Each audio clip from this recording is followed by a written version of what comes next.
আসসালামু আলাইকুম রহমতুল্লাহ। আমি এমন একটা জায়গায় আছি, আপনাদেরকে যদি দেখাই, এখানে হচ্ছে শত শত মানুষের কাজ, যারা হচ্ছে আপনার ইটকে মাটিকে পুড়িয়ে ইট তৈরি করে।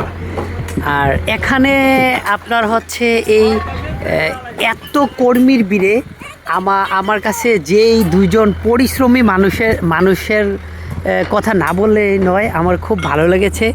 আর হচ্ছে এই যে ইনারা, ঠিক আছে, এই দুজন মানুষ কত পরিশ্রম করতেছে, এই যে দেখছেন। মানে ওরা তো ছোট মানুষ, ওরা হচ্ছে ওই দিকে কাজ করতেছে, তো ওরা নিজেদের মতো করে এখানে কিছু একটা বানাচ্ছে, ঠিক আছে। মানে কি বলবো গাইস, আমি ওদের এই কষ্ট দেখে আমার এই রীতিমতো ভয় লাগতেছে যে ওরা মানে এখানে পড়ে যায় কিনা, বা এই ইটাগুলো যদি ওদের পায়ে পড়ে তাইলে কত সমস্যা হবে। আসসালামু আলাইকুম, আপনারা ভালো আছেন? কি করতেছেন? একটু কথা বলেন।